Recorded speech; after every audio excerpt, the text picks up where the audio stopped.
It's too much. Yeah.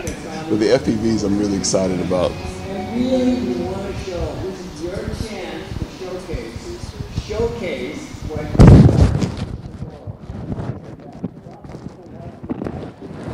Got a new beaver out.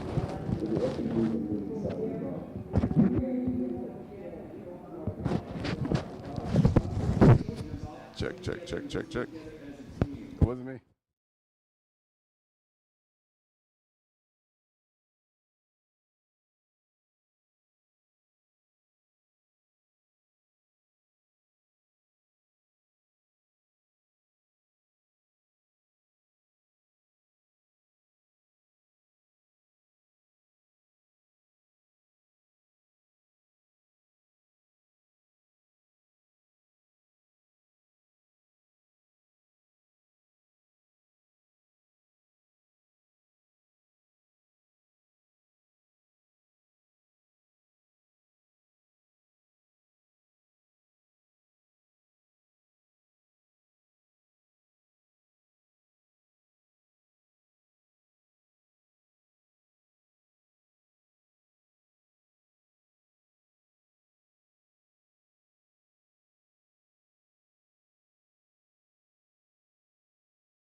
Yeah,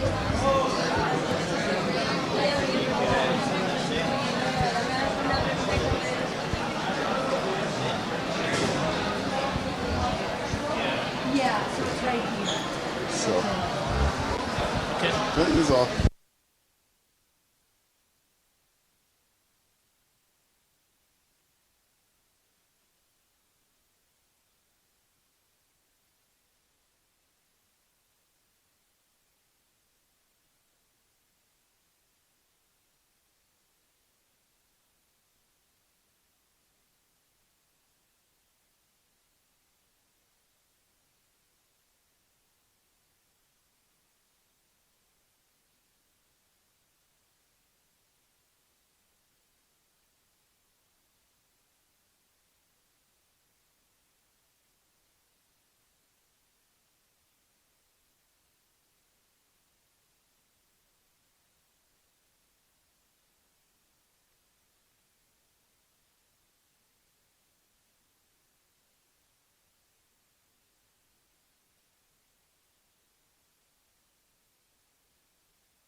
The radars are about 1,500 apiece.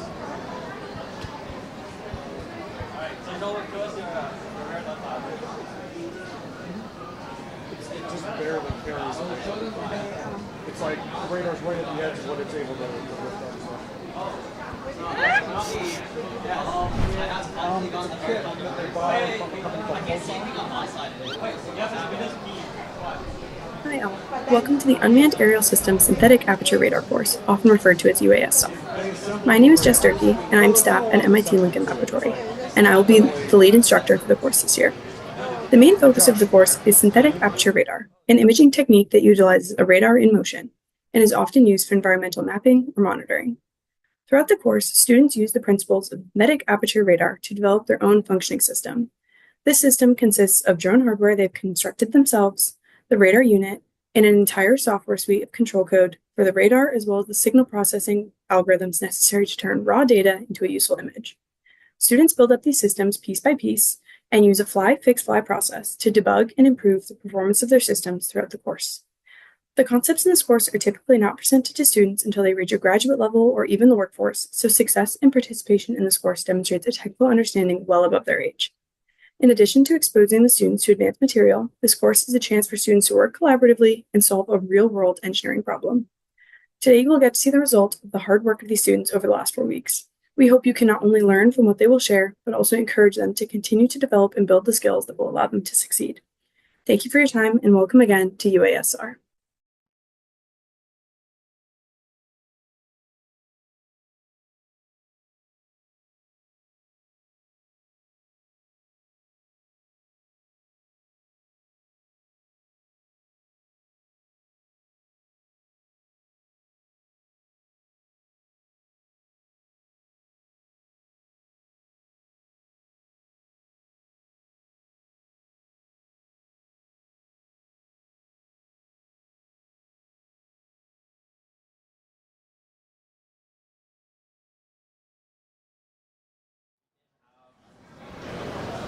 Say it louder so people can hear you. Okay, so here we have on the left, these are our radar data files. So they're stored in NumPy. Do you want to explain why they're stored? Yeah, basically NumPy is a very efficient way to store data, and since we already know all numbers, it's like the file type that's best optimized for when you want to have a large collection of integers in a Python file or using for Python code. So, for example, I can just take one of these files, so highlight it, and I'll click display RTI plot, and as you can see, why did it extend like that? That's up. Anyway, so this is one of our RTI plots. What does that mean? Yeah, so the various colors, they signify the intensity values of returns from the radar. So as you can see here, 80, that means a high return. 0 here is low return. And this basically will showcase the movement of the person or object. So as you can see here, there's an object moving like here in time in the range, as you can see. Like this follow this path, this is the high intensity. This is the return from one of these corner reflectors, and there's another one up here from the second corner reflector. So there's one here and there. Yeah. I don't know what does this mean? Where's the radar moving? The radar is moving from left to right. So it's hard, so you can't actually see it on here because there's no cross range. Yeah. But basically, what you're seeing here is you're just seeing time passing, and you're seeing the range away from the radar. You can't really see any movement, but considering this is one corner, I can hold the mic. Sure. getting further and further away, that means you're somewhat moving away from the target. Yeah. Oh, okay. Oh, okay. But you can see the other corner reflector is getting closer, but because we know what positions the corner reflectors are in, we know we're not moving directly away or towards something. We're kind of moving like perpendicular to it, but you're still getting like relatively further or closer away. So if we imagine our radar's like right here, and we have our corner reflector, so as time goes on, our range is getting farther and farther away. So this is what this graph shows. It basically says that at what time, how far is something away. So if we start our time here at 0, and then we're going to 12 seconds. As time goes on, if we're moving our reflector away, it's going to show this on the graph that we are moving farther and farther away. So this is our drone motion file. It essentially shows the path of each flight. So this is what, And this dot here, this represents one of the locations of the corner reflectors. So if you can see here, it's not the most level flight because it's a drone, and because drone pretty much goes up and down, it's sort of uneven. This is why we have this path. But also one more thing I want to mention we use a motion capture system with like a bunch of cameras. It's essentially just a bunch of cameras attached on the roof of the bay we're flying in. But the weird thing about that is normally when we think about X, Y, and Z, we think about X as like horizontal, Y is horizontal, and Z is vertical, right? But in the motion capture system, what happens is Z is actually one of the horizontal ones, Y is vertical, and X is also horizontal. So I can actually flip it around, but basically this is horizontal, this is horizontal, and this is vertical. So we're actually flying essentially in a straight line. We're not just dropping down. But it might look like that on this graph. But it's just because the coordinate system in the data that we get back from the mocap system is kind of weird, so that's why it's like this. And the motion system we use is actually like the same system that like Hollywood uses for their movies, where we don't have it right now, but they'll put these very reflective balls onto the drone, and then since these balls are so reflective, the cameras are able to tell where the balls are. So then as we move around, it'll be able to detect where the drone is. Yeah. And then using that data, we just plot it on this graph. So as you can see, this is a more accurate representation of the axes. So we're just flying pretty much in like as flat as we can, but it's kind of difficult. Another thing is there's like a pad under here. So if you see why it's going back up and going back down, that's because if a drone is flying over like a surface that's higher up, what's going to happen is the propellers are going to push air downwards, right? Because that's how you generate lift. So it's pushing downward onto the pad, and that's causing some like air to come back up, which is lifting it higher. So that's why it kind of goes higher in the middle of the path and goes back down, because you're passing over like a pad. And that's kind of why it's not as flat as we want it to. You'll want to add anything? So our next tab is back projection config. So how this works is we have all our radar data on this side, and we have all our motion data on this side. So what we do is we click the two files that align with each other. So for example, Final 3 would align with T2 Final 3. And then once we do that, we can create the objects, which are the physical reflectors. We know the coordinates of these because they're essentially set. We can see them in the motion capture system. And then what we do is we export it as a PKL file, which basically is how we do our back projection and get a radar image. And that's in config. We can rename this to whatever we want. But because we're not collecting any like radar data, I'm not going to create it because we kind of already have it. Yeah. Let's show them that. Yeah, let's show them the mirror. The back projection image. Yeah. Do you remember which one was? Just do five. 5 from trial. 5 from what? Do you have trial 5? Oh, you're on your final? Do final 12. Final 12. So basic. This scene is particularly noisy, so if it doesn't look that great. Yeah. Basically, the end product that we want to get is a SAR back projection image of our scene. So this is from our final event, where basically we had a bunch of soda cans set on the ground, but we couldn't actually see anything because everything was covered with paper. But the cool thing is that radar actually goes through paper, so we managed to see the can configuration from underneath the paper. And this is what we had for the final project, basically.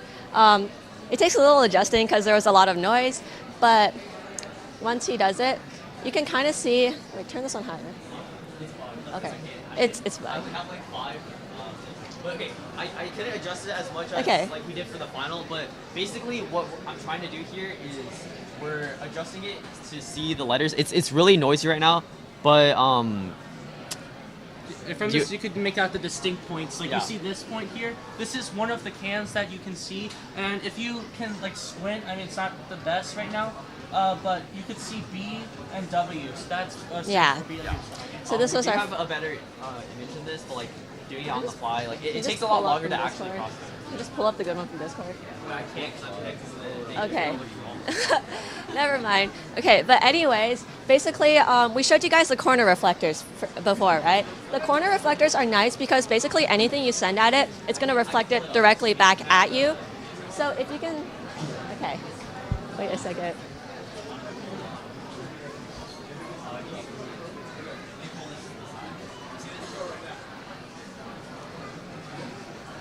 I think this is like HDMI bronze. I'll say really slow. All you have is Okay. Wait, why don't I just pull it up? I can't do it.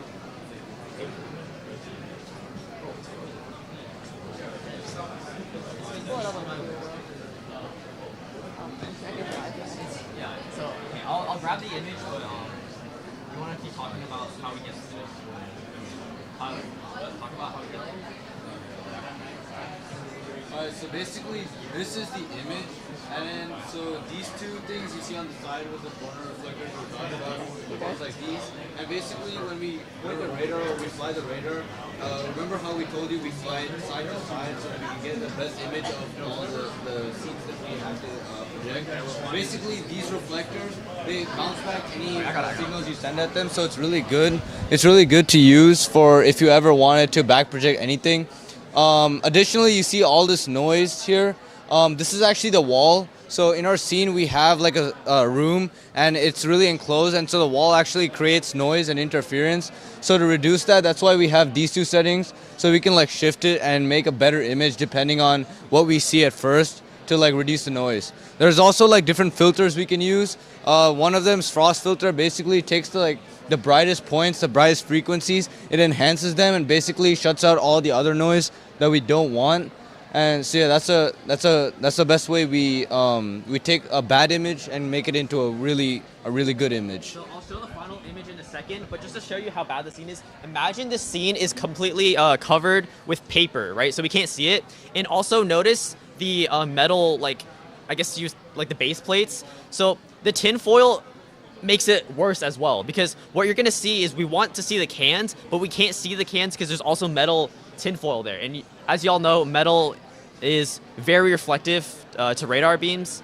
So that's gonna cause a lot of noise. You're not gonna be able to see it as much because it's gonna be super blurry. So I'll show you the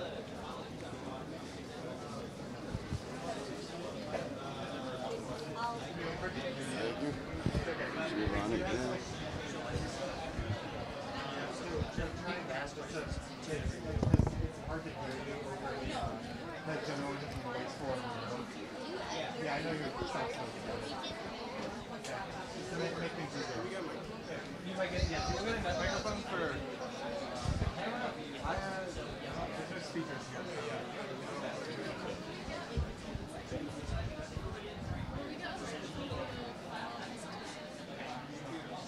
So, yes, but that would be for people on virtual use. You'll still need to speak up to be heard by the people in person. So yes, when you present directly into the mic, you can hold it here. I can adjust the levels, but you'll need to project to actually get people to hear you. Sorry. So you can hold the mic anywhere in this vicinity. I'll be able to pick it up and adjust your levels, but you'll pass it off to your member, next person that's going to be presenting. So we'll give you a signal. Giovanni is somewhere.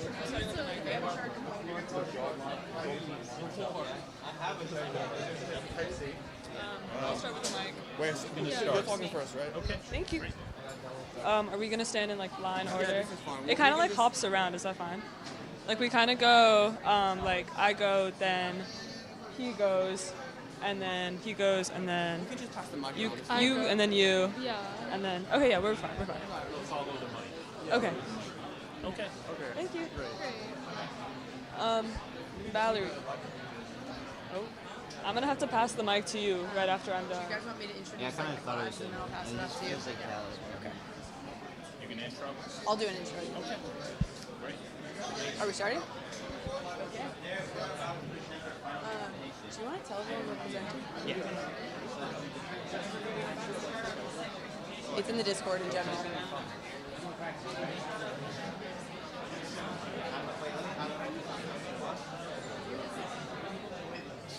Where's Slow?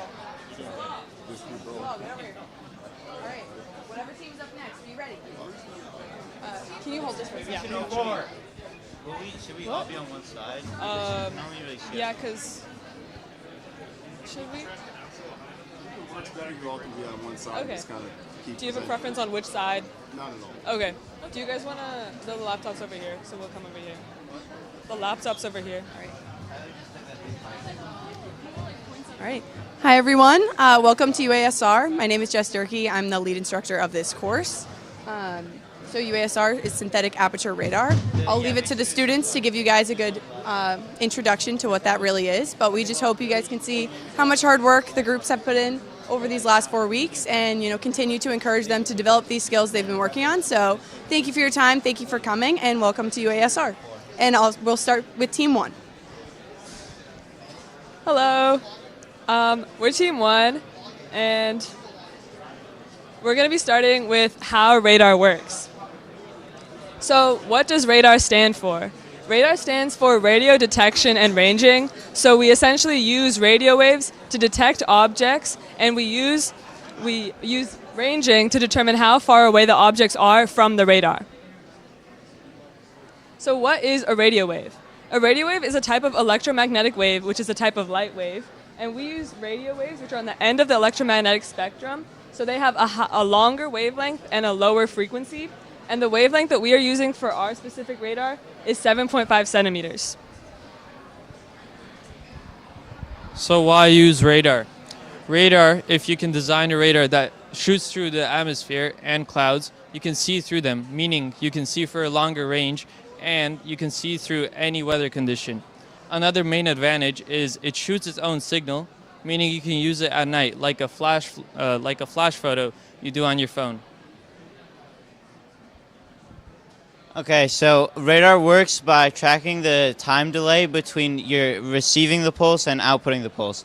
So the radar will output a wave and will wait for it to bounce off a scatter, also known as an object, also known as a scatter. And since we know radio waves move at the speed of light, we can detect the range between the radar and the scatter using the formula range is equal to the speed of light times the delay between outputting and receiving over 2.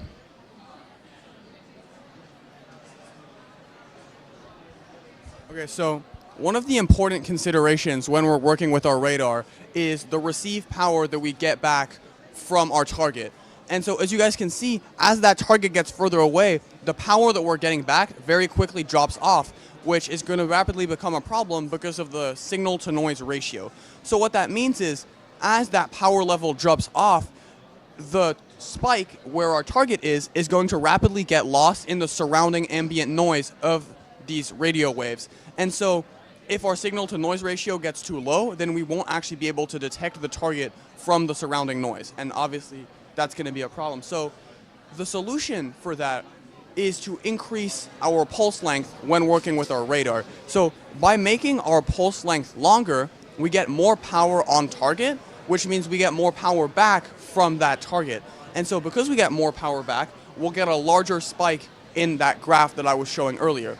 The problem with increasing the pulse length is that it's a trade-off, because even if you increase your signal to noise ratio, which helps with detection, you worsen your range resolution. And that range resolution determines how much you're able to separate between 2 targets. So when you're working with radar, the big trade-off that you're kind of dealing with is choosing whether you want to prioritize the signal to noise ratio, which allows you to really separate out a target from the background noise, or if you want to prioritize range resolution to separate 2 targets or more from each other. And so this is kind of a trade-off when working with radar. So not only can radar be used to detect stationary objects, but it can also be used to detect targets that are moving. This is because of what's known as the Doppler effect, which you guys have probably experienced before. So for example, if you have an ambulance with its siren going off, as it's moving, as it's moving towards you, the pitch of the siren is higher, and then as it moves past you and away from you, the pitch of the siren gets lower and lower. This is illustrated in the diagram on the left, which essentially shows that the waves in front of the moving target are getting compressed and therefore have a higher frequency, whereas the waves behind the target are more spread out and have a lower frequency. Radars can use this to detect moving targets because when they send a pulse out, the received pulse from that moving target will be at a different frequency than the original frequency of the transmitted pulse. And this change in frequency is known as the Doppler shift. And in the diagram to the right, this is a range Doppler map, which shows how the moving target is easily seen against the backdrop of like the stationary surroundings. and that's because of the Doppler shift. So now let's move on to some of the components of our system, from the radar hardware to the hardware of our drone. Okay, the actual radar we use is called a P452. In other years, the UAS SAR course has used a Pulson 440, and it's located right here underneath the base plate. And the main difference between the P452 and the Pulson 440 is that it operates at a different frequency, which means the pulses that we send out are at a different frequency than on a Pulson 440. And to read the signal from the radar, we use a Raspberry Pi, which is right here below the radar. And so the Raspberry Pi just reads the signal from the radar and writes it into a JSON file that we can send from the Raspberry Pi to our laptops. So all the heavy processing, image formation, and graphs are all done on our laptops. So our radar is connected to two antennas. These are called log periodic antennas. And they're characterized by having a low gain, which essentially means that the power of the radar is less concentrated and more like widespread. So the beam pattern is like a 60-degree cone. We have two antennas. One of them transmits the pulse and one of them receives the pulse, which allows for us to transmit and receive pulses at the same time. All right, the Pi-Hawk flight controller is basically the brain of the drone. It is located in the center of the drone, connected to 6 3-phase brushless motors with carbon fiber propellers. Every single second, it does multiple calculations to keep the drone stable, which is required for level flight.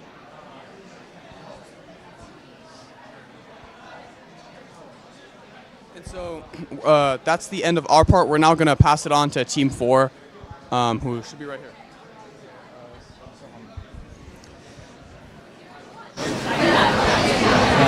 Hi guys, we're Team 4, and my name is Soham. My name is Rishab. My name is Kevin. And my name is Ocean. And my name is Shravan. To begin our part of this presentation, we would like to start by asking you guys a question.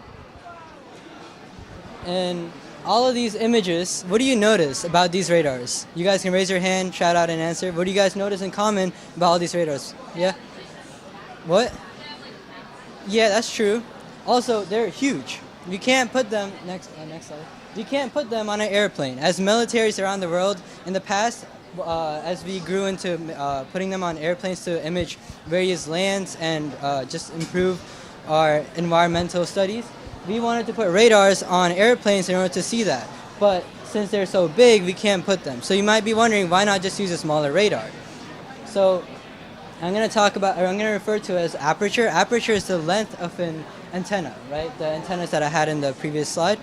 The larger the antenna, the more detailed your image is going to be. The more focused your beam is going to be. It's like trying to point out something with a laser or pointing out with a flashlight. You're going to get more clarity about what you're looking at with the laser pointer, right? Same way, the larger the antenna, the more precise your image is going to be. So in order to we still need to figure out a way to get these high detailed images by using smaller radars. So what do we do? So to answer that question, we use what are known as synthetic aperture radars, or what we will refer to as SARs. Essentially what a SAR is a special type of radar that utilizes movement to be able to get highly detailed images like Soham was talking about, but instead of having giant radars, we can still utilize small radars with smaller apertures, but using the movement, we can sort of synthesize a much, much larger aperture and in turn a much better image. And so SARs are typically used on satellites and airplanes that are at high altitudes, and they are used for a variety of applications from, say, defense all the way to environmental studies in rainforests and other areas. So let's go into a bit of detail about how SAR works. So as we mentioned before, a larger aperture means you get a tighter beam, and we want a tighter beam because tighter beams mean better images. However, like we said, we can't put a 10-kilometer radar on anything. If you figure out how to make a 10-kilometer radar fly, please tell me. That seems really nice.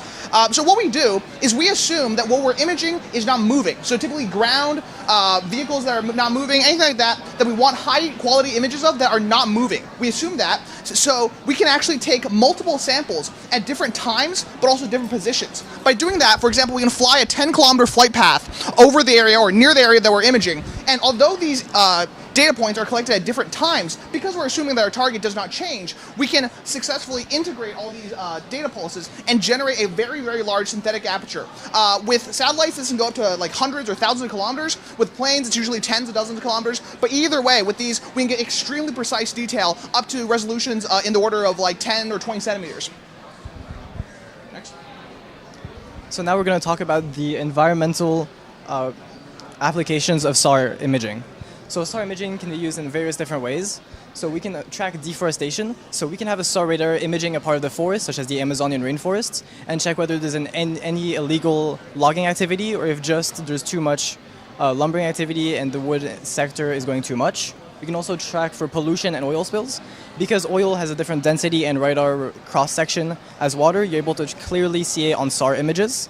But also you're able to detect if there's any littering or pollution in the oceans or on the streets. Additionally, you can manage different disasters using SAR. So now I'm going to talk more about these disasters. So for example, you can track floods. Using SAR images, you can map out different areas from above, and then you're able to guide survivors to different routes that are safer and less flooded. Additionally, you can track earthquakes and landslides. By using SAR images, you're able to first look at before the earthquake or the mudslide, and then check after, and you can check for any deformation or where the damage has spread. And then additionally, they're especially used for wildfire monitoring.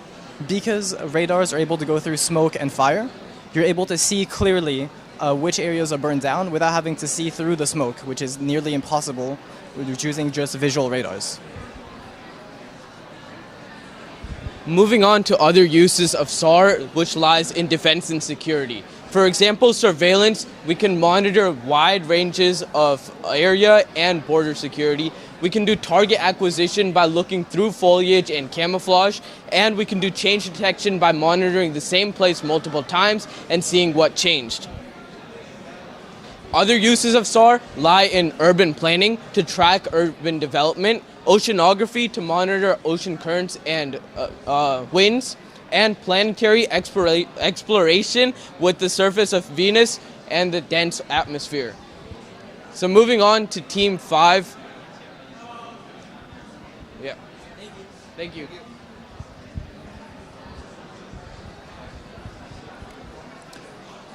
Okay. Put that on the table. All right.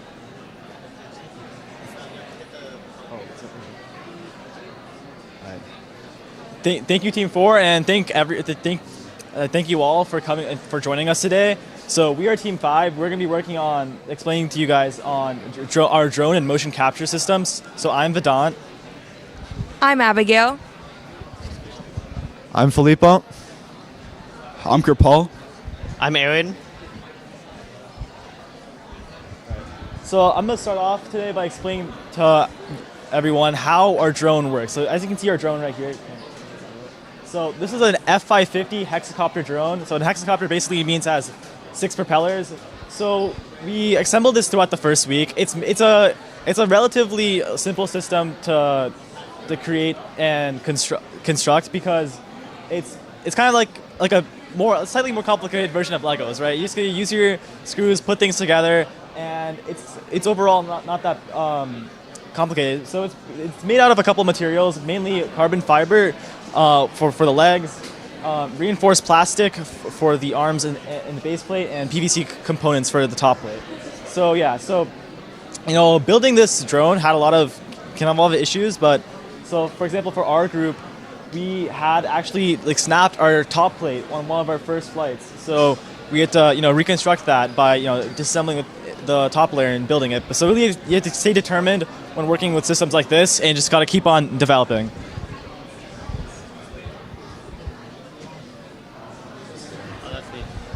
Okay, yeah, so drone flights. So I was the pilot for my team, and before every flight, we have to calibrate the drone. So if we don't set up the gyros correctly, the drone will tilt sideways and fly like really strangely.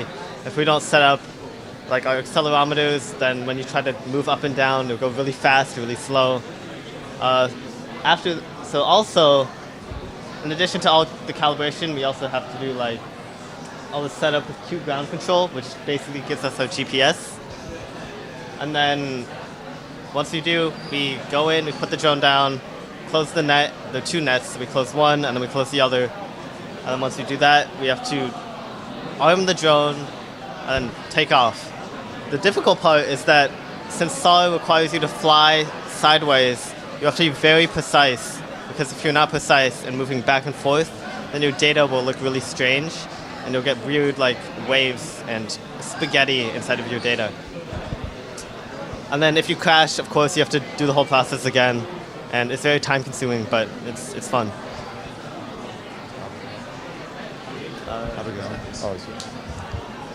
All right. Well, you might have seen that the section, title was, drones and mocap. So you might have heard mocap in the context of specifically the video game industry and maybe the movie industry as well, where they use sort of mocap suits to track the wearer's sort of exact positions of all their limbs and different sort of ranges of motion. So that way they can map that onto, either CGI models or, video game 3D models as well. Well, the reason why they do that is also to track the exact positioning, because otherwise it's going to be very, very hard to get a realistic sort of sense of where exactly a specific point is.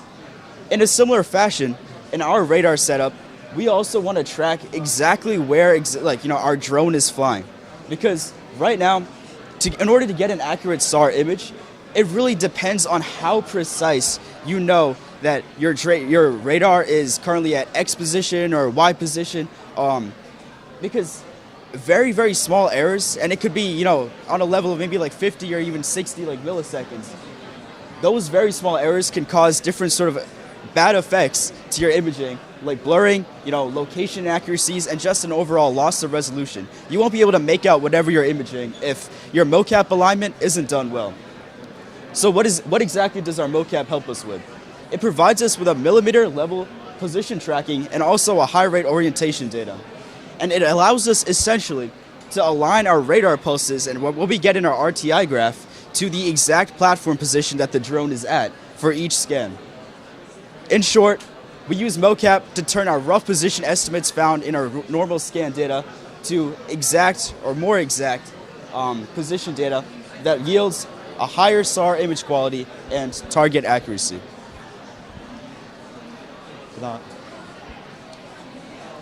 Alright, so the reason we're using a motion capture system applied to synthetic aperture radar is because if the radar is moving and you're considering the Doppler effect, you don't have a plane of reference. So what we have is a motion capture system that is in a fixed place so that we have a plane of reference so we know where everything is at a given time and we can align everything.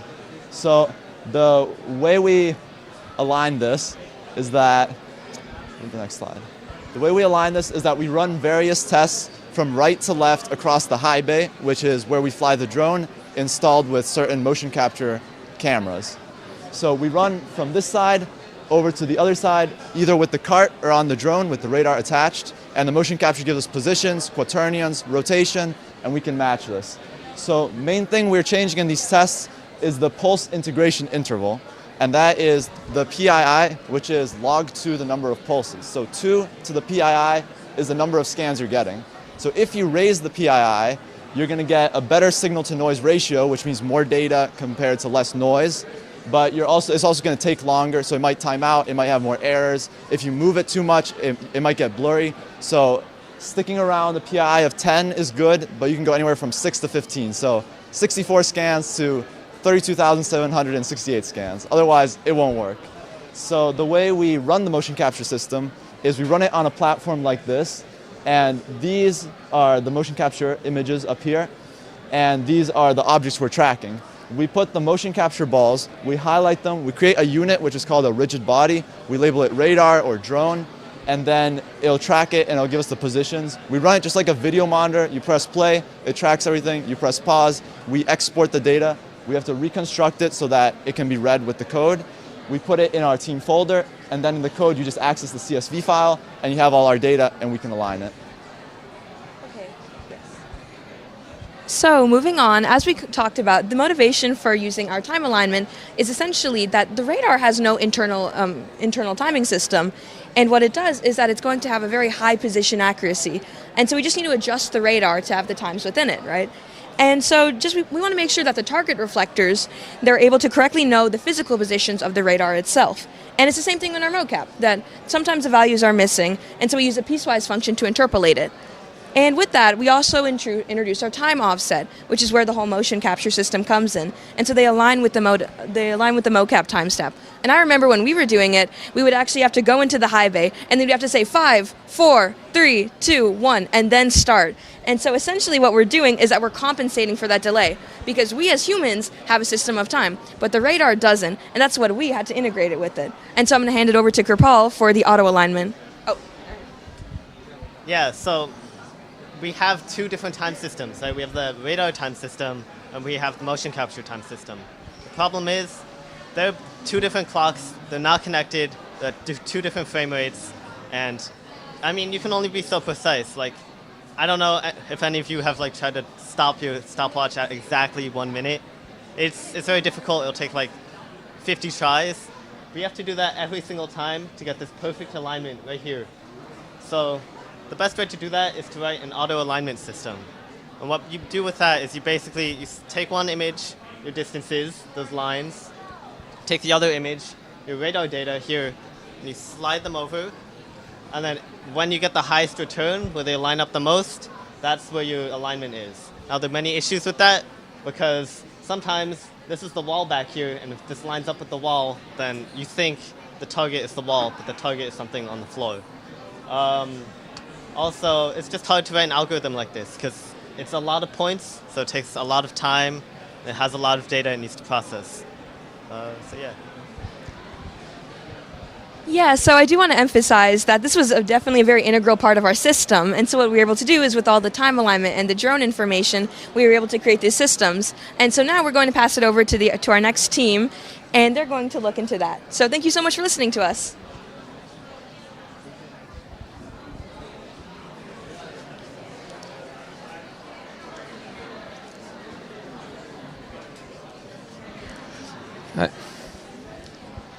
Hi everyone, we're Team 3. I'm Andre. I'm Mariana. I'm Aaron. I'm Nathan. Hi, I'm Manif.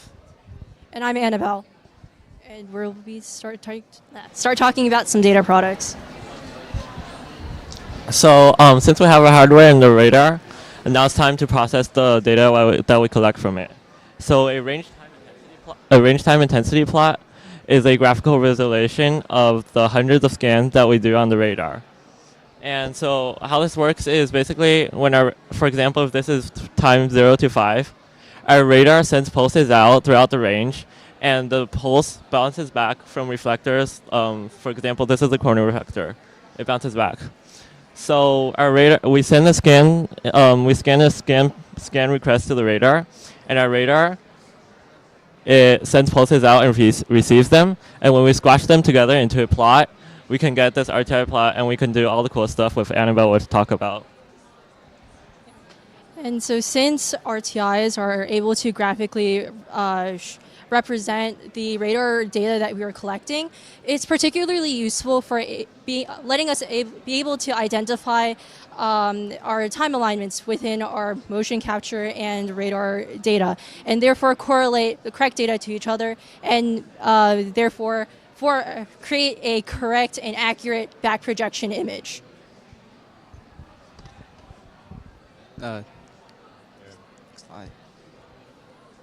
Okay, so the whole point of having synthetic aperture radar, or SAR, is to basically move this small antenna around to many different locations and positions relative to the target image that we are trying to capture. So from these different positions, back projection basically takes all these different radar images from different positions and puts them all into one coherent image using a specific algorithm. So as the radar moves around relative to the target, the range changes a lot because you're changing your angle to that same target location. So we have to integrate multiple different range bins and sum them together in order to form this coherent image of the scene. We are able to do this using the known position of the radar platform and the time delay from our return signals. We use this to calculate the distance to each scatterer, and then combining all of these scans, we're able to form an image pixel by pixel. So if you see here, this is the back projection of this car, and metal is a highly reflective surface. And so what the radar does is it illuminates one side of the image like a flashlight. So if you see here, the side on the white is where the radar picked up signals. So we can assume that the radar was on this side of the image. We also implemented back projection on satellite data taken from the Umbra satellite. So you might be wondering, what is Umbra data? So Umbra data is basically it's data taken from a SAR satellite, which is one of the most common applications of SAR. And the satellite basically passes overhead and aims at a single point for an extended period of time, called the aim point. And so after taking a lot of images across a wide range on the sky, basically, it then takes all these images, radar scans together, and creates a range pulse map, pulse range map of the surface, basically, and then translates that into Earth-based coordinates. So right here on the left is we actually had the opportunity to have a satellite radar image of us taken from the Umbra satellite. Since this opportunity was provided by Lincoln Labs, we decided to do 2 Ls on the field, basically. So you can see this is one of the MIT fields, and basically it takes a 5 by 5 kilometer image, and so we were roughly in the center of that image. So you may be wondering, what's the main difference between Umbra data and the previous slide of back projection? The main difference is Umbra is operating satellites in orbit around Earth, while our satellite is like 3 meters above the high bay. So the image processing is a lot more complicated for satellite. On the top, we have actually 2 different imaging techniques. The top one is called range Doppler. The bottom one is just called back projection, which we featured on the radar stuff that we've all done here. And you'll notice they have different kind of effects. The bottom one is called range pulse in terms of what it's showing you. So each range is essentially associated with 1 pulse. This is 900 out of the 1900 pulses. So it's not the clearest image, but it's so complicated to run. This took about 40 minutes to generate this image, and that's only about half of all the data. And so it would probably take like an hour or 2 to actually get the full image, while this one runs extremely fast, but there's a lot of like blurring and artifacting. And that's associated with the 2-dimensional inverse Fourier transform we're doing on this one versus just the 1-dimensional one here.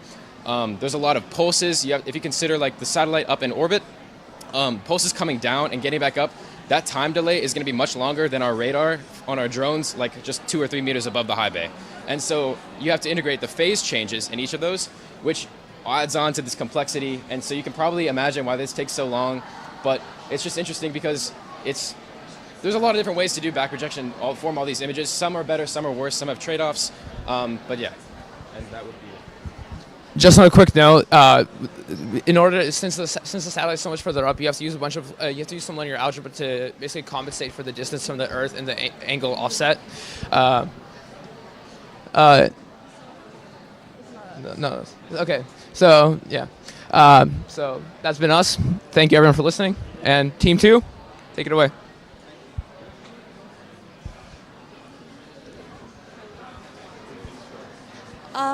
So hello, we are Team 2. Hi, we're Team 2, and we're going to be talking about SAR image formation and back projection. My name is Emily. My name is Joshua. My name is Shankar. My name is Brian. And I'm Tyler. Alright, so first, image formation overview. So you know that you have your radar data and you have your motion data, but how do you actually make an image? Well, if you're making like professional SAR with a satellite or airplanes, you're able to use some pretty computationally inexpensive techniques, such as range Doppler, polar formatting, or range migration. But since we're using pretty basic hardware, we're not able to get super duper accurate data collection. And what this means is that we have to use a more computationally expensive method called back projection that is more forgiving to less accurate data. And how back projection works is that when a radar sends out a pulse, and if you measure the time from when you send out the pulse to when you get the pulse back, you can know exactly how far the object that it reflected off is because the speed of light is constant. So here, let's say we have our image grid, and we're having the radar here, and it sends out a pulse. And we know it is this far away, but we don't know where it is. You don't get like the angle from the radar. So it could be anywhere on the circle. But if you do this again at a different point, and you get a different circle, and it's the same object, and then you overlap the two, you're able to get an intersection point. And that is where your object is. And now let's say you repeat this thousands and thousands of times with multiple different scans, and you get a bunch of different circles, you're going to get some spots with intersection that are going to be really, really dark, and that is most likely where your object is. Yeah. So going a little bit deeper into that with a diagram, imagine this is our drone path. So the drone is moving from the left to the right. A really important thing for us to know is the position of the drone when it sends each pulse. So say it's these purple dots here. So what back projection basically does is we define a grid that we want to look at. For us, this is the ground of the high bay where all the shiny can reflectors are located. So splitting that grid into pixels, our back projection algorithm takes each pixel and calculates the distance between that pixel and each of the positions where the radar was located. And using the scan data that we got back from the radar, we can figure out how strong of a return we got from that pulse. So, like integrating across all of the pulses, the pixels where the reflectors are located would add up in value, while the pixels that don't have any object would have low values. So, using this, we are able to form an image of where the reflectors are and see our scene. So I'm going to talk a little bit about optimization. So as the previous group said, it takes a lot of time to create a back projected image, and it'll take even longer if we use like naive methods. So the most naive way of doing back projection is just running 3 loops. So you get the position, you get the distance to each pixel, and then you do that in loops. So the issue with that is it requires a lot of computational power. So you need a really powerful CPU to do those computations because you're doing a lot of them. Now the issue with that is obviously it's going to run really, really slow. So what we do here is we use vectorization.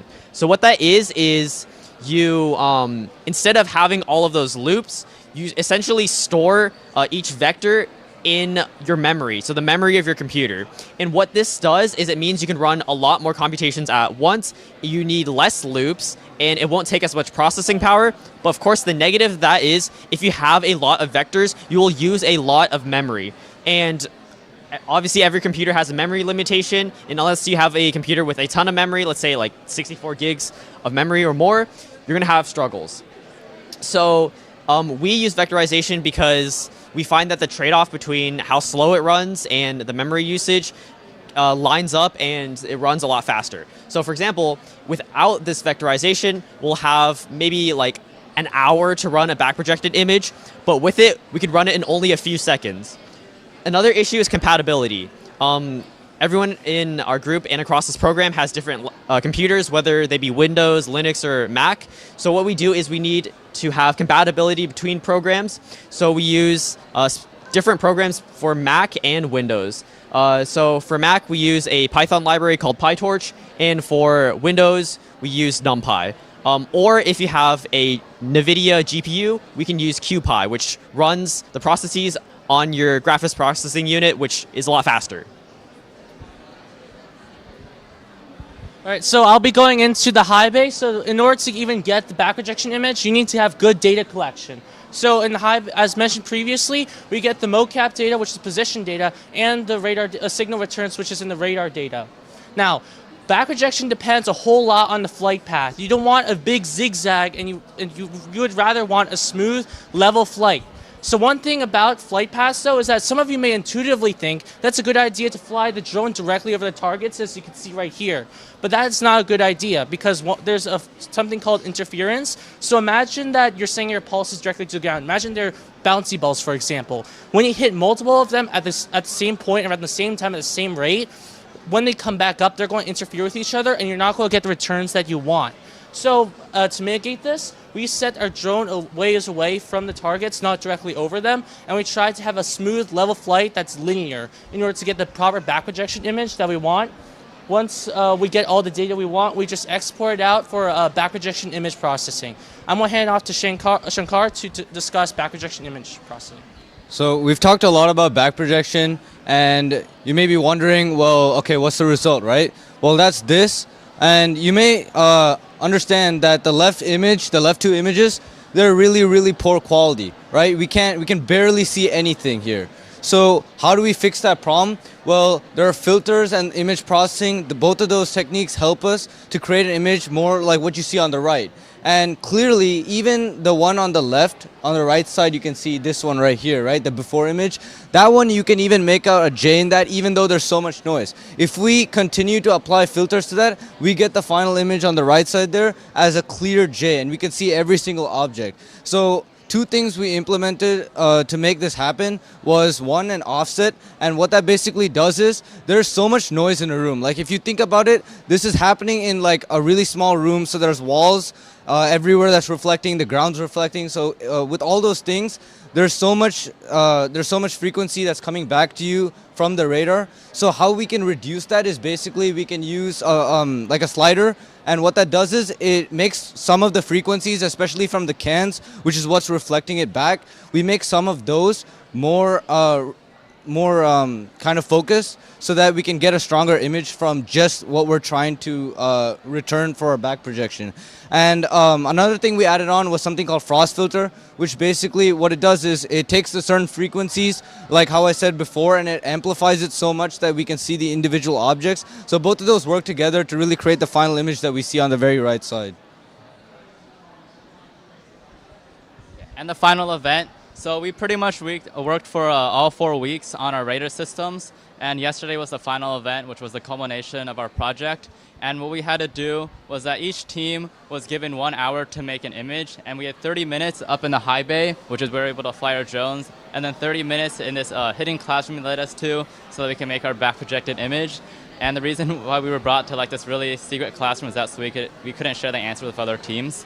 So for the first 30 minutes, we went to the high bay, and they set out this formation of cans for us, but they also put paper over it, so we didn't know what it was. So we were just scanning what looked like a big sheet of paper because paper was covering over it, but the radar waves were able to go through the paper and reflect off the cans. So for 30 minutes, we flew our drone, and we got a bunch of scans of the scene here, and the radar waves would reflect off the cans and back to our radar, and we got that data. And then the next 30 minutes were spent in a room and where we combined our motion data, our radar data, and also we used the filters to create a SAR image of the scene. And what the challenge was, we had to identify how many cans there were and where they were, and then also tell which object was different. So you can see here we had a ball, and we had to basically try to find which object was not a can. Yeah, so this is the result from all of the teams. You can see Team 1, Team 2, Team 3, Team 4, Team 5. In basically all of these images, you can make out the BW. And some of them are missing a few cans, and some of them like have a little bit less noise or more noise than the others. But we all got pretty good back projection images from our data. It should also be noted that the scene is intentionally challenging. Can you go back to the slide? So just drawing attention to this, you can see that metal, as some of the previous groups mentioned, is extremely reflective. You can see that the cans are essentially layered on aluminum foil, so the aluminum foil is going to cause a lot of noise because, again, the cans are directly in the center of them. So that's why this scene in particular is incredibly hard to image. Yeah. So thank you for listening, and yeah, thank you.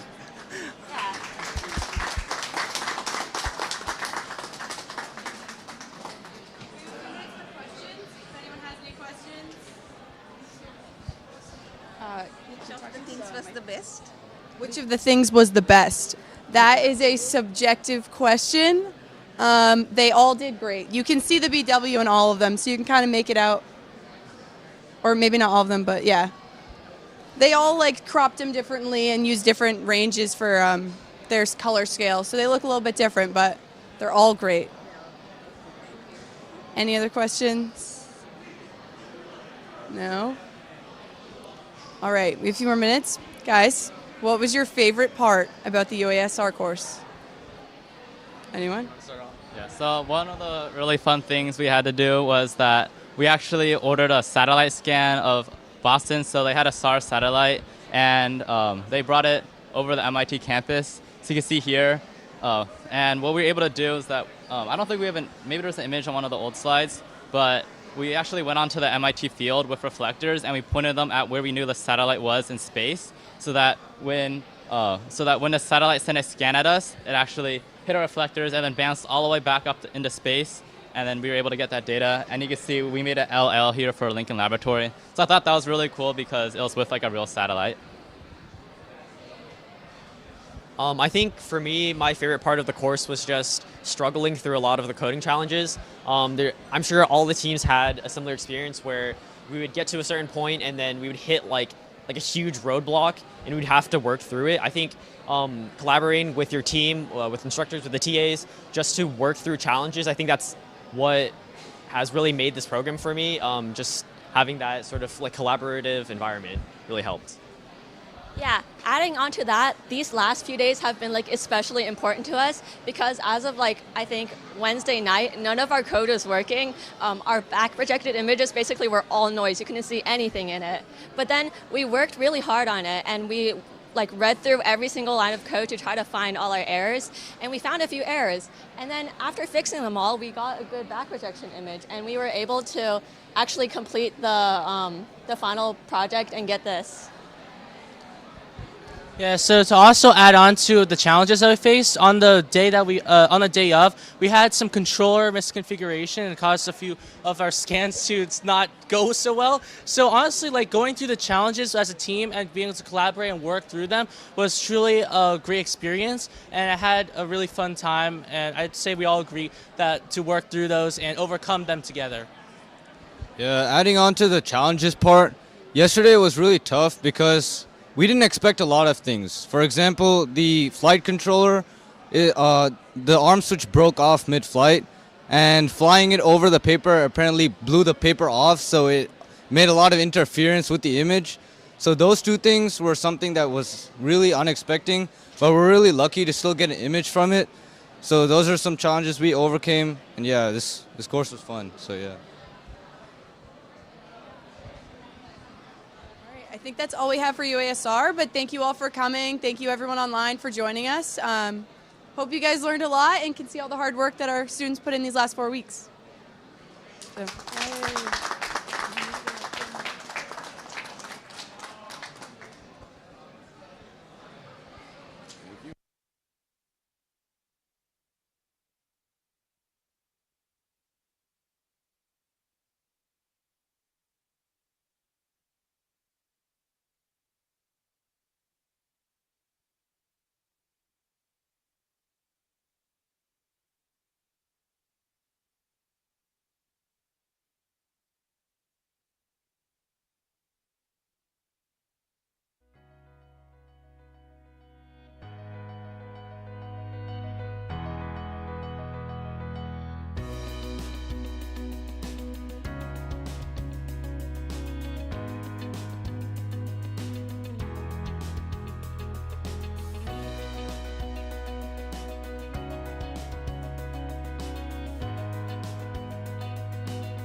just need to wait for the webcast there.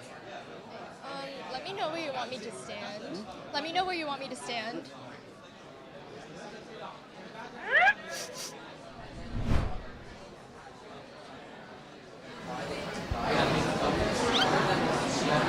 Welcome to the Autonomous Underwater Vehicle Challenge, a part of the MIT PeopleWorks Summer Institute.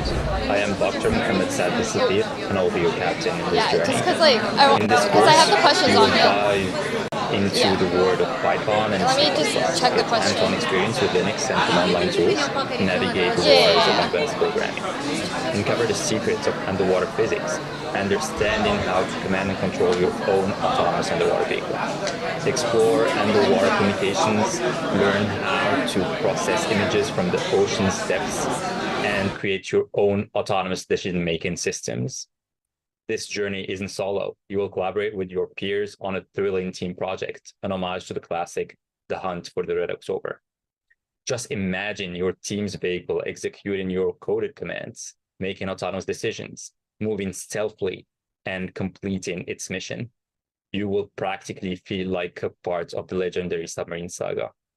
So, are you ready to dive into the future of autonomous underwater vehicles? Let's make some waves together.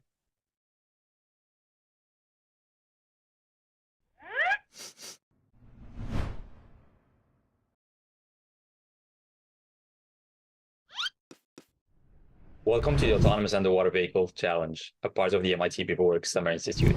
I am Dr. Mohammed Saad Al-Sadiq. Challenge here at BWSI. These past 4 weeks, our teams have been working hard to program their robots to compete in an autonomous predator-prey competition. And first up, we have Team Cream. So, hi, my name is Cecile, and I'm the C. My name is Ryan, and I'm the R. My name is Eugene for the E. Hi, my name is Anik for A. And my name is Mehdi for M. Together we are Team Cream. Our challenge for this was something similar to laser tag, where we are putting 2 of these AUVs, or autonomous underwater robots, in the water, and they have to be able to flash each other with lights within a meter to win the challenge. In order to do this, we use something called April tags, which are like a form of QR codes for the robot to understand like localization and position. And we implemented this into our strategy because in order for the robot to detect the other robot, it used April tags on the enemy to follow and flash it before they could do that to us.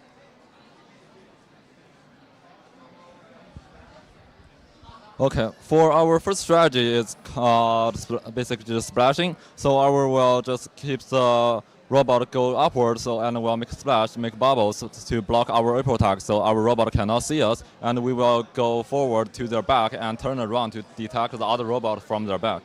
But the problem is not work because the bubbles will block the lane, so we cannot follow the lane, we cannot go straight, we will hit the sidewall. So with the next strategy, which is the forward strategy, this strategy allows us to get rid of that splashing effect so we don't blind ourselves. But what if we miss the robot and we don't scan the code? So in order to combat that, we came up with the looping strategy. Yeah, so the loop strategy is quite similar. The only difference being the fact that we have wall tags on the walls. So when we detect the wall tags, we do a 180 and just completely continue the loop, like back and forth along the lanes of the pool. And whenever we detect an April tag, we follow that robot and try to flash it. But if we lose sight, we go back to the loop and continue going back and forth.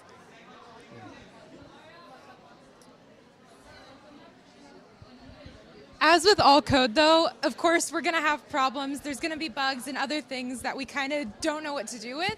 So we kind of compiled some of our favorite errors that we got along. So the first challenge we got for our robot when we teamed up was to make a dance for a certain song. And we created like a dance choreography, right? But when we tested our choreography in the water, the robot kept moving in like different directions and like it kept spinning even after like we put zeros for directions that's not supposed to go in until we realized that 0 actually means that the robot will go through like those directions anyway and will completely ignore that command. In order to combat this, we replaced the zeros with low numbers like 1, 2, so it can mean like low power, so it has little to no effect. So next we had lane problems, problems with our lane following. So the main problem we had was the fact that our algorithm generated a bunch of lanes all over our camera, right? Even if they weren't supposed to be there. So the way we solved this was by implementing like a filter. So we would sort all the lanes based off slope and y-intercept and group them based off of those factors. So that way we'd have like a lot less lanes that we could actually go through or use for our lane following. So, as we can all see here, this is not a proper image. This is Picasso. You can't see anything from this. So, the real thing here is that our robot has only so much processing power in the camera. So, because we were running it at a high frame rate, we have to lower that frame rate in order for it to process the image better. And so it won't become pixelated.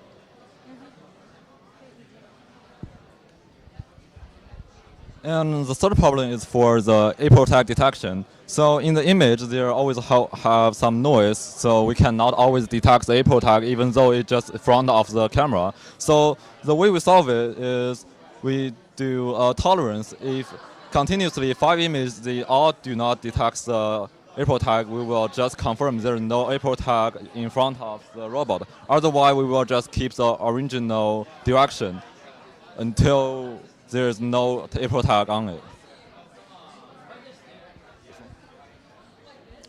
So a little bit from what we learned from this course, everything was kind of new to us. We hadn't learned ROS, we hadn't learned coding, much coding. We all came from different coding experiences and stuff like that.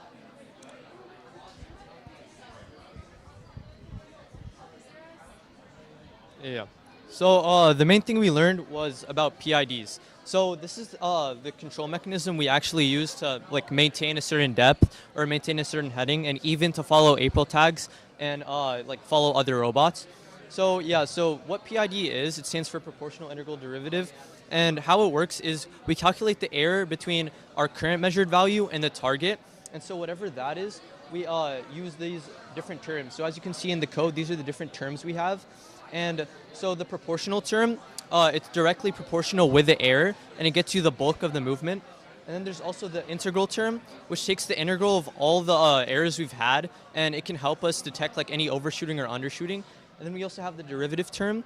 The derivative term takes the derivative of the current error, and it can kind of predict to see like if the error is rising too quickly or too slowly. It can like go against that to make a more smooth like transition from your current to the target.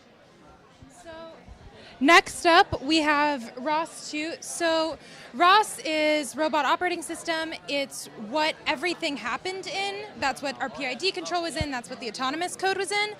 And basically, it allows for nodes, which are like bunches of code, to communicate with the robots and make sure that everything's working properly.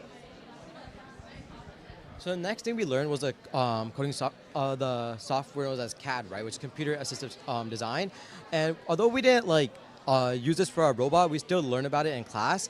And we made torpedoes and designed a submarine. And we could have made modifications to the robot. However, we had low time, and with modifications comes codes.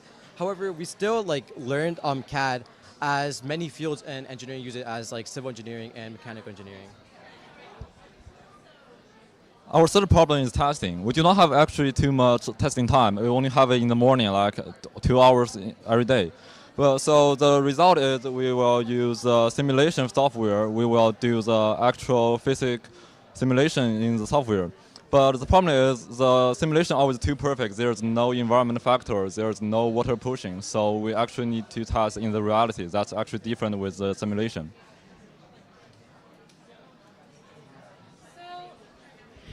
At the end of all of this is all a lot of really new stuff to us. We've been here for only 4 weeks. I've only known everybody here for 4 weeks as well, so learning to work in a team was very difficult. And we're all just really grateful to have this experience and to really get to learn all these things. Thank you so much. Yes, and thank you for your presentation. We will be going on to the next team. So, hi, Team Amazon. Can you introduce yourselves? I'm Bradley. I'm Alicia. I'm Caitlin. I'm Aryav. And we are Team Amazon, and this is our final presentation. So basically the challenge for this program was to locate other robots via their April tag, which is 2 in the front and 2 in the back with 1 camera in the front of the robot.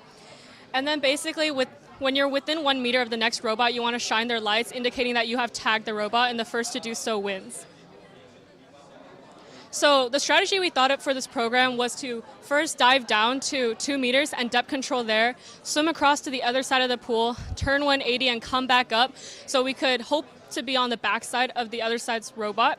And then we wanted to move forward while moving side to side to detect other robots.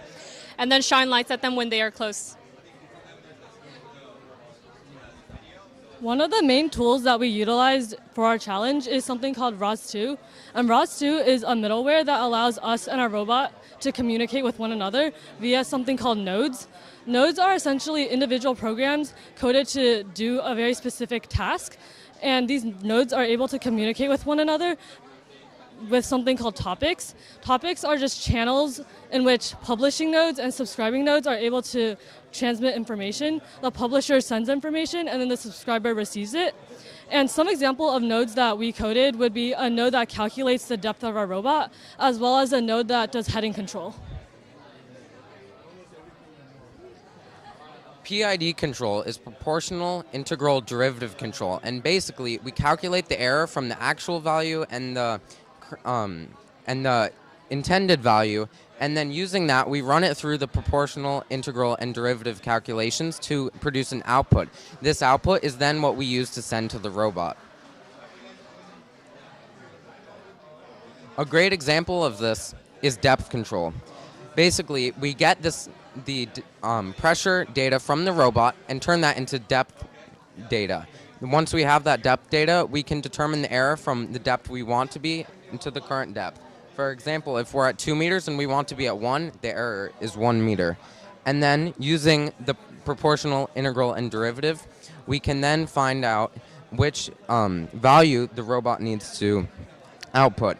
This is an example of some of the code we did using the proportional integral and derivative control.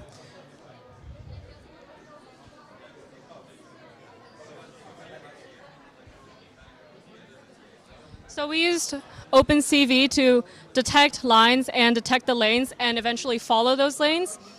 So basically, to find the line closest to you and the lane closest to you, you have to find the biggest slope. And then you want to find the center point of that lane so that you can compare it to the entire half width of the image, the center of the image, and that helps you determine whether or not you want to move left or right of the frame.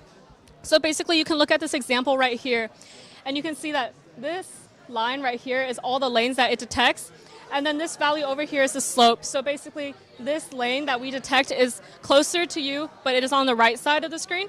So that's why the slope is on this negative slope.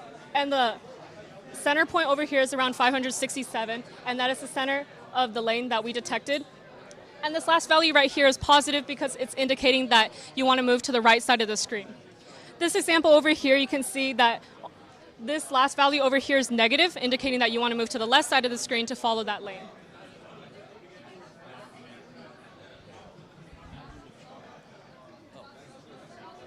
Okay, so now as you guys know about the challenge, basically the goal is to get within 1 meter of the other robot and then flash our lights. And the way we identify the other robot is by using something called an April tag, which there's an image of right here. Now essentially, we had to integrate this April tag code and we had to write some detection code, as you can see here. And then we only wanted to identify the specific April tags of the robot that we wanted to identify. And to do this in the code, we essentially specified our specific tag IDs, which were 8, 16, 10, and 11. Now, again, we only want to trigger the flashlights at a distance of 1 meter. And to do this, we used the distance formula where we squared X, Y, and Z coordinates, and then took the square root of that to find out how far away the robot was from the April tag. Now to turn on the lights, we configured channels 8 and 9, and we gave them a value of 2000 to turn on the flashlight and a value of 1000 to turn off the flashlight. And so integrating both of these together, essentially what it did is when the robot was within 1 meter of the other robot, it would flash the lights to indicate that we have officially tagged the other robot and won the challenge.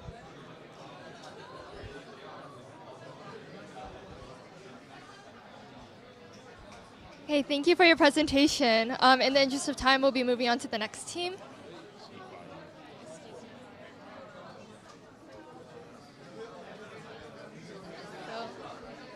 Hello, Team Gary the Snail. Can you guys introduce yourselves? Hi, I'm Elaine. Hi, I'm Vincy. Hi, I'm Eric. Hi, I'm Gary.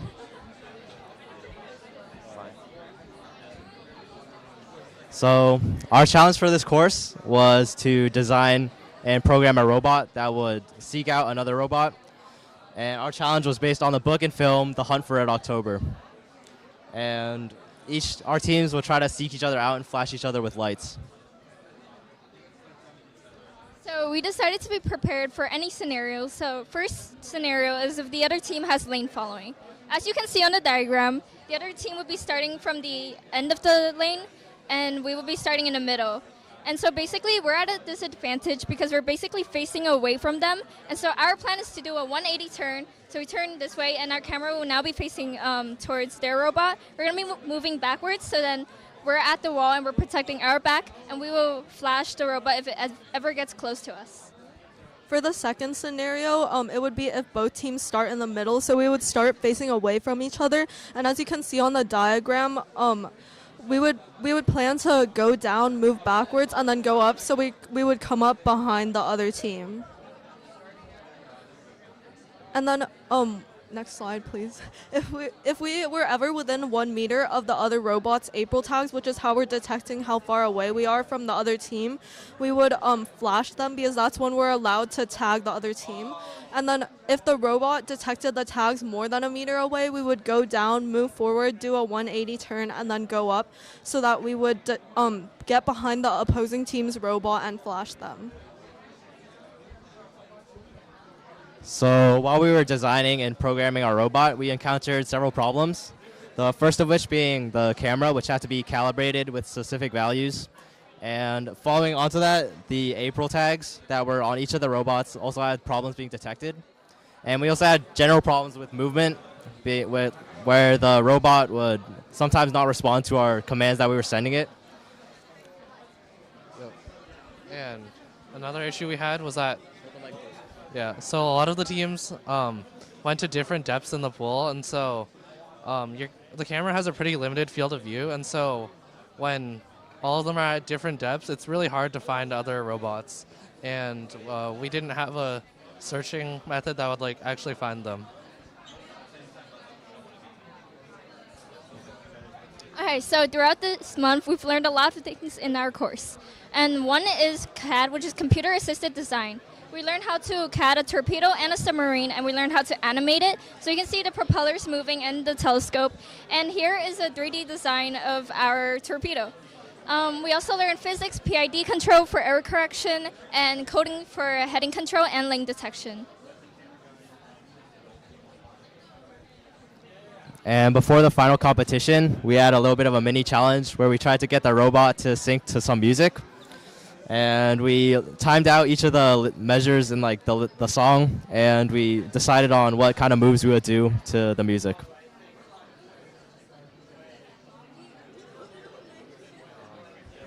Another thing we learned about was PID. So a PID controller stands for a proportional integral derivative controller, and so we can use it to adjust our current value to a target set point smoothly. And so one use case we used that for was heading control. So your heading is your orientation about the z-axis, and so we used data from a compass on the robot to get the position of the robot relative to true north. And so we used the PID controller there. To program the robot, we also used this open source project called the Robot Operating System, or ROS2. And so in ROS2, there are these pieces of code called nodes that each have their own function. And so they can communicate with each other through subscribing to each other, publishing on a topic, or a service. And finally, to consolidate all of our movements, since we have different features in different nodes, like heading control and depth control, but also chasing down other robots, all in different files. We wanted to not miss out on any movement or accidentally cancel out some movement. And so we made a central control node that consolidated all of this information. Thank you. Okay, so we do have some time for extra questions. So if you guys had more time to work on the competition, what features would you guys add? I think if we had more time, we would work on using YOLO. So that is basically an AI object detector, which detects objects using a camera. Another thing we wanted to add was a state machine because, so in our code, it's kind of messy because it was hard for us to implement like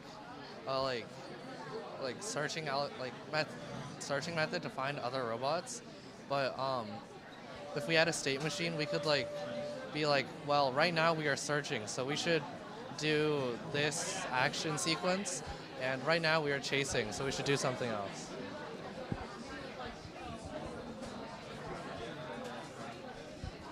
Great, thank you so much. And we're going to move on to our next team, Get Destroyed. So can you guys introduce yourselves? Yes. I'm Ayan. I'm from Texas. Hi, I'm Shri and I'm from Virginia. Hi, I'm Avia. I'm from Pittsburgh, Pennsylvania. Hi, my name is Zoe. I'm from Massachusetts. And we're Team Get Destroyed from the Autonomous Underwater Vehicles Challenge. And so the main challenge of this program was that we had to program a Bluetooth ROV, and it was a dual type format, so we would be competing against another team with these Bluetooth ROVs, and the first one to detect the other Bluetooth ROV and shine them with lights would be the person who won. And the past 4 weeks, we've done a bunch of different things, such as configured and tested the different ROVs that we had. We designed components using computer-aided design or CAD, we're using things such as Onshape. We've also learned about sensor fusion, fusing many different sensors such as the camera, the pressure sensor, and many other ones. And we've also learned how to use different softwares such as Python, ROS, which is Robot Operating System. We also learned how to use an application called GitHub to push our code to make sure that everybody collaborates. So our approach to the challenge is split up into 3 main parts. The first one is moving the robot up and down, and while it's moving up and down, rotating it so that the camera could get all angles of the pool, and also changing our depth so that other teams could not detect us as easily. For the second part of our strategy, we implemented code that would be able to detect April tags, which are QR code-like tags attached to our enemy robots, and once our robot was able to detect other tags, it would be able to lock onto them and start moving towards it without losing track of the April tags. And for the third part of strategy, once the robot gets close enough, within a meter of our enemy robot, we created code that would flash the lights to signal that we had essentially caught the other enemy robot. Now, talking about our code, a vast majority of our code is focused on the actual movement of the Bluetooth ROV. The way we did this was through a PID controller, which is an autonomous type of movement controller that allows the robot to self-correct in real time. We use 2 different types of PID controllers, one for the depth to always maintain the correct depth, and another for the heading to ensure our heading is always at the angle it's supposed to be. The other part of our code is focused on the computer vision aspect of the ROV. So we have a camera actually in the front of our ROV, and we detect April tags which are present on the front and back. So as you can see, these are a couple April tags. They're glorified QR codes. When you scan April tag, you get the ID of the April tags. Like these ones are IDs 6 and 7. And there's also, you can also get the distance from the robot to the April tag. We also use GitHub. We use a shared repository to push and pull code to ensure we all stay up to date. But throughout the entire program, we had a lot of fun, but we also experienced many challenges along the way. One of them was that at the very beginning of the program, we actually used Raspberry Pi computers, which is the computers that we use to run the ROVs, and we used VS Code, which is the coding application. And so learning how to navigate through this was very challenging at first, but we managed to become professionals at the very end of the program. And also the programming languages that we use were Python and ROS. And so learning how to use the ROS interface, which is the robot operating system, was something that we were able to navigate through the entire program. And we also learned CAD, which is computer-aided design, and we were able to design several components. And we also, one of the things that we did was simulations versus reality. Since we only had 1.5 hours to test every single day, we wanted to make sure to simulate and test everything beforehand as much as we could. So we were able to use Gazebo, which is a simulation platform, to test our code before we actually went into the pool. And so this allowed us to debug way more efficiently. And the last part was robot calibration. One of the challenges that we faced was making sure that every single sensor, such as the pressure sensor and even the camera, were working in integration with each other. Throughout this course, we've had a few main key takeaways. Arguably the biggest one was collaboration. So as you could see, we're all from different parts of the country. This was the first time we really came together. We had to really put in the work to be able to have an open channel of communication, as well as making sure to communicate with the other teams. And our second one was adaptability. When we would get to the pool, we'd have an hour and a half of testing. We had to make sure to really get down on our errors, work together, share them, and also communicate and work together to really get them down in the bud. And our third one, last but not least, was our systems thinking that we learned. So we would often overestimate our code and assume that when we get there, it'll mostly run smoothly. We learned throughout the course to actually underestimate it so that we can easily correct the errors when they happen. And we also learned to not approach it from like the big picture. We learned to take it small part by small part so that we can effectively finish it. Thank you. Do you have any questions? Yeah, great. Thank you so much. So we do have time for some questions. So what is the biggest challenge that you guys encountered during the course, and how did you guys overcome it? So I think the biggest challenge that we encountered, well, I think we all have different opinions on this. Yeah, so I think the biggest challenge we encountered was setting up the gazebo simulation to actually work with underwater physics and setting up the lane detection so we can actually use it in real time. It took a really, really long time and a lot of late nights to get that working. And one of the also things that we did was that we trained a machine learning model with over 1,000 images to see if it actually worked or not. And in the end, we were able to detect ROVs, but one of the challenges that we found was the processing power of the RPi wasn't able to handle this. So this was a challenge that we faced throughout the program. I'd say another big challenge was getting everyone up to date on the code. A lot of our code was done at home by ourselves, and a big part of our program is making sure that everybody is up to date. So definitely getting on top of that was a big challenge in the beginning. I also think setting up the Raspberry Pis, the computers that stored all the code, took a lot of time. We had a lot of issues. We had to contact the TAs, our professor, to really get everything running smoothly. But once it did, we took off really fast. Thank you. Great, thank you so much. And now we're going to go over to our next team, Ratatouille. So can you guys introduce yourselves? Hi, my name is Nora. I'm from New Jersey. Hi, I'm Anna. I'm from New York City. Hi, I'm Michelle. I'm from Massachusetts. Hi, I'm Victor. I'm from New Hampshire. Hello, everybody. I'm Carson. I'm from Houston, Texas. And we're Team Ratatouille. Yep, Team Ratatouille. And this is our AUVC challenge. So the challenge, what is it?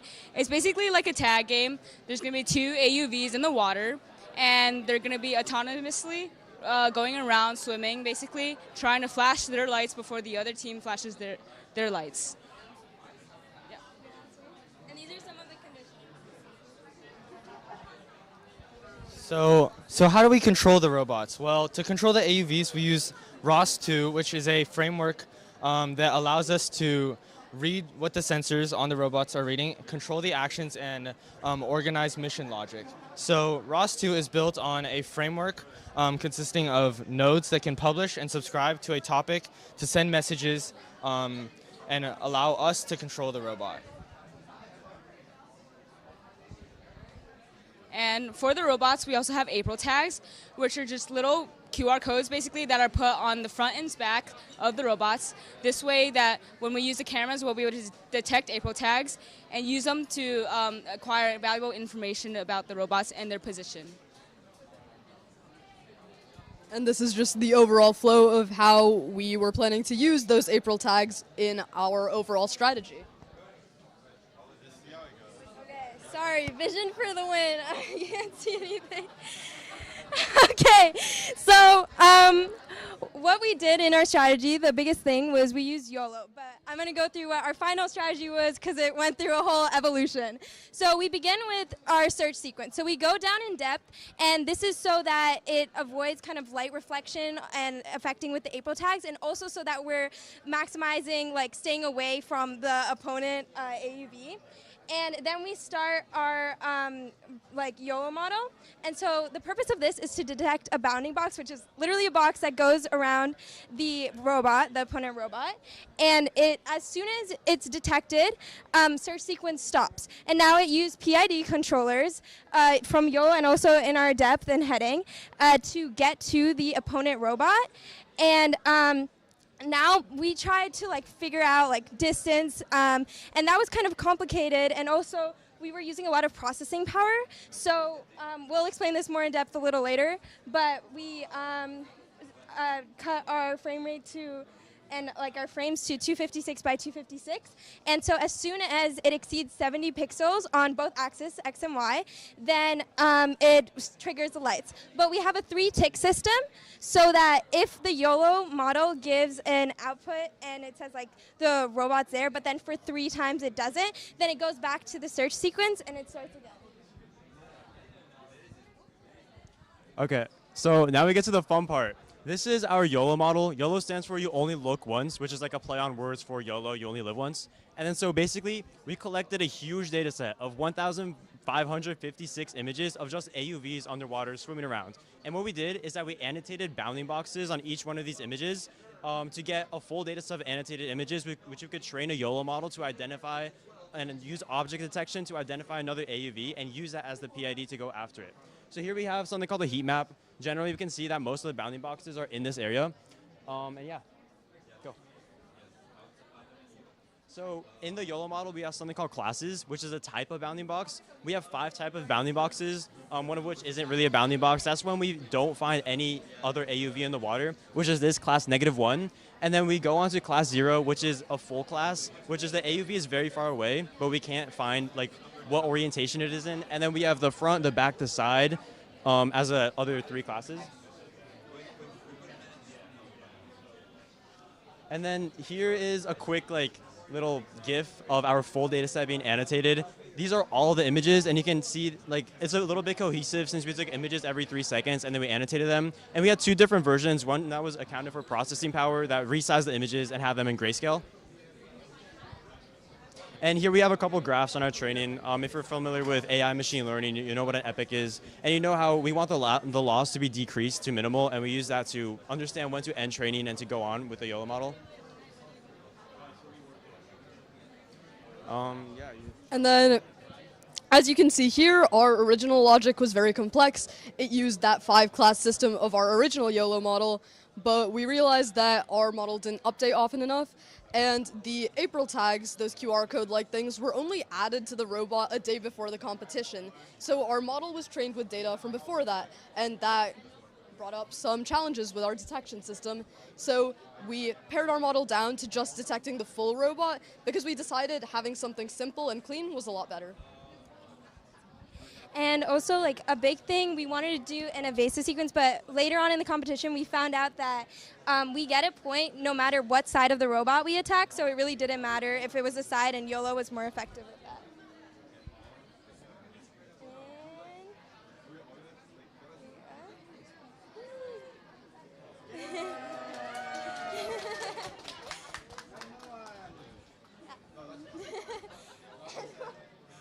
So yeah. Now we'll show, like, I can show a quick clip of our robot. Yeah. I think it's 105. Oh, my bad. It's loading. It's not.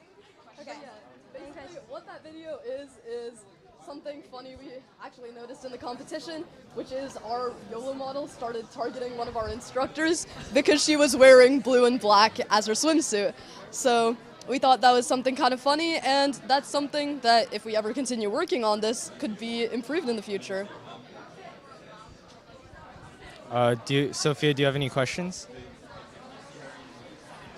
Thank you guys, but I think in the interest of time, we're going to have to move on. Thank you for your presentation, though. And then here we have our final team, Blueberry Pie. Can you guys introduce yourselves?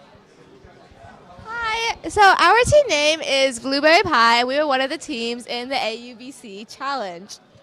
So before we get started, I'd just like to quickly introduce our team members. Here's some photos of us over the course of the challenge. My name is Saba, and I am a rising senior from Massachusetts. Hey, I'm Aryav. I'm also rising senior from California. Hi, I'm Kayla. I'm a rising junior from New York. I'm Isabella, and I'm a rising junior from Mass. And my name is Zach, and I'm a rising junior from Mass.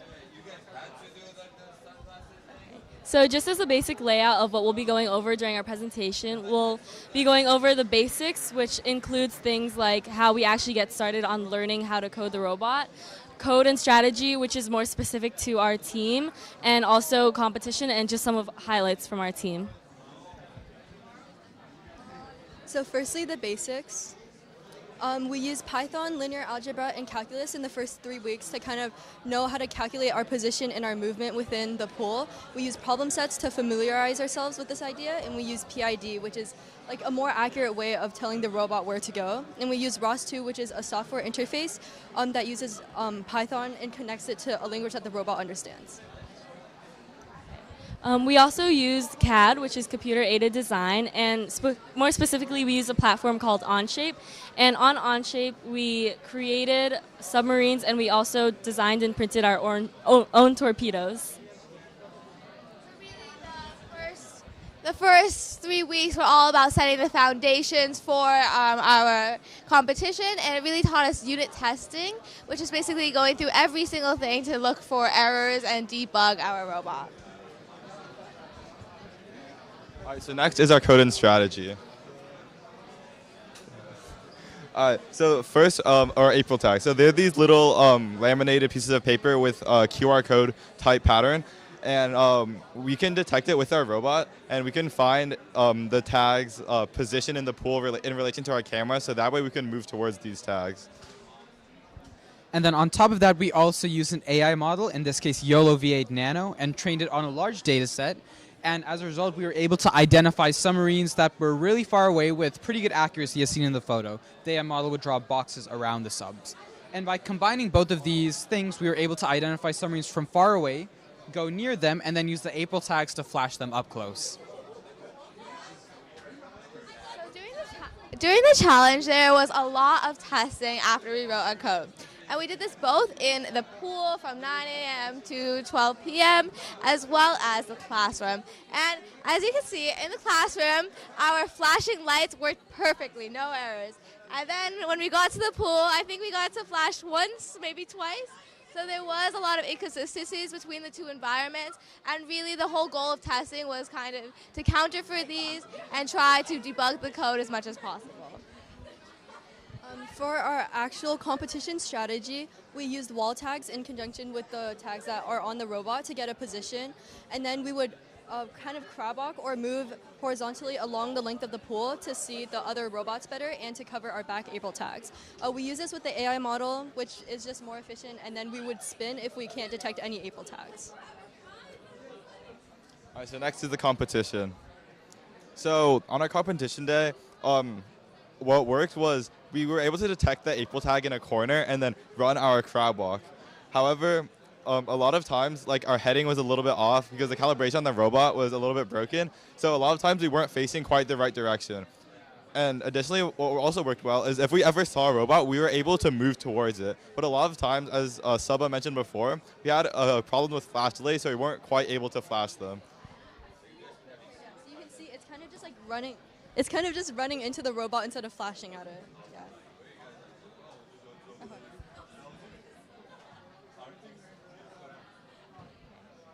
And then we'd also like to extend a massive thank you and shout out to our amazing and beloved professor, Dr. Saad. And we would also like to give a warm shout out to our lovely TAs and thank them for helping us debug and just support us along the way. Any questions? Hey, thank you guys so much. So we do have some time for questions. So how do you guys see yourselves using what you've learned here at AUBC in the future? All right, so I've always been pretty interested in the ocean, and I visited like a lot of like national parks as a kid next to the ocean. I always visited the beach a lot. So I started to research the ocean a lot, like as I went through my high school career with extracurriculars, right? But that was always like more on the like theoretical side. So with this course, I feel like now I'm able to like see like the more mechanical and practical side of how like I would be able to like conduct the research in the future. I think this experience overall has just been really great. I had an amazing time with all my friends, and I think coding in general is just super important no matter what field you're in, because as technology advances, computers are going to be increasingly more used throughout, like no matter what field you're in. And I too am also very interested in the environment, so I love that we're able to make like take such courses to learn how to improve our environment and just learn more about it overall. Great, thank you so much. So that was all of our teams. Thank you for tuning in to this live stream. I hope you have a nice rest of your day and go see the other courses.